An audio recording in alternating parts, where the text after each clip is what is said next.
καρκίνος του προστάτη είναι ο πιο συχνός καρκίνος σε άνδρες άνω των 50 ετών. Η ριζική προστατεκτομή αποτελεί τη θεραπεία εκλογής για την αντιμετώπιση του τοπικά εντοπισμένου καρκίνου του προστάτη, ενέχει όμως κινδύνους, οι κυριότεροι από τους οποίους είναι η αισθητική δυσλειτουργία και η ακράτεια των ούρων. Εδώ λοιπόν έρχεται η εστιακή θεραπεία για τον καρκίνο του προστάτη, την οποία μπορούμε και πρέπει να προσφέρουμε στους ασθενείς μας. Τι είναι η εστιακή θεραπεία για τον τοπικά εντοπισμένο καρκίνο του προστάτη? Η εστιακή θεραπεία είναι η επιλεκτική καταστροφή μιας απεικονιστικά και διοπτικά επιβεβαιωμένης καρκινικής βλάβης μαζί με ένα περιθώριο ασφαλείας.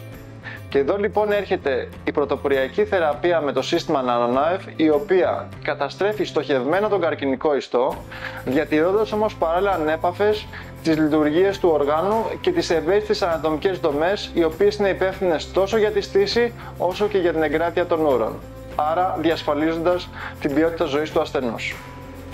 Τι είναι λοιπόν το σύστημα NanoKnife? Το σύστημα NanoKnife είναι μια πρωτοποριακή σύγχρονη τεχνική που βασίζεται στη μη αναστρέψιμη ηλεκτροπόρηση. Χρησιμοποιεί μη θερμική ενέργεια, διαταράσσοντας με αυτόν τον τρόπο τη μορφολογία και την αρχιτεκτονική των κυττάρων, ειδικότερα της κυτταρικής μεμβράνης, και με αυτόν τον τρόπο ενεργοποιεί την πρώιμη απόπτωση των κυττάρων και κατ' επέκταση προκαλεί τον μόνιμο κυτταρικό θάνατο. Άρα, ο πληθυσμός των καρκινικών κυττάρων που βρίσκεται εντός του ηλεκτρικού πεδίου θα υποστεί ανεπανόρθωτη ζημιά με αποτέλεσμα την καταστροφή του, διατηρώντας παράλληλα ανέπαφες τις ευαίσθητες ανατομικές δομές που είναι υπεύθυνες τόσο για τη στήση του ασθενούς όσο και για την εγκράτεια του ούρων.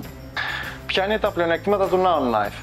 Το NanoKnife σε σχέση με άλλες εστιακές θεραπείες δεν χρησιμοποιεί θερμική ενέργεια, οπότε δεν προκαλεί βλάβη σε παρακείμενους ιστούς. Δηλαδή, δεν καταστρέφει ούτε τα εγγενευρώδη δεμάτια που είναι υπεύθυνα για τη αισθητική λειτουργία, αλλά ούτε προκαλεί βλάβη στον εξωτερικό σφιγκτήρα της ουρήθρας που είναι υπεύθυνος για την εγκράτεια των ούρων. Επίσης, πρόκειται για μια επέμβαση ανέμακτη. Δεν έχουμε καθόλου απώλεια αίματος. Ο ασθενής χρησιμοποιεί πολύ λίγα αναλγητικά φάρμακα, καθώς η επέμβαση αυτή γίνεται χωρίς το ΜΕΘ.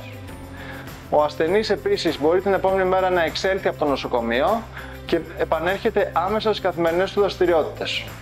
Σήμερα, στις 10 Μαρτίου του 2023, θα πραγματοποιήσουμε στο Ιατρικό Κέντρο Αθηνών την πρώτη πρωτοποριακή επέμβαση με το σύστημα NanoKnife για τον τοπικά εντοπισμένο καρκίνο του προστάτη.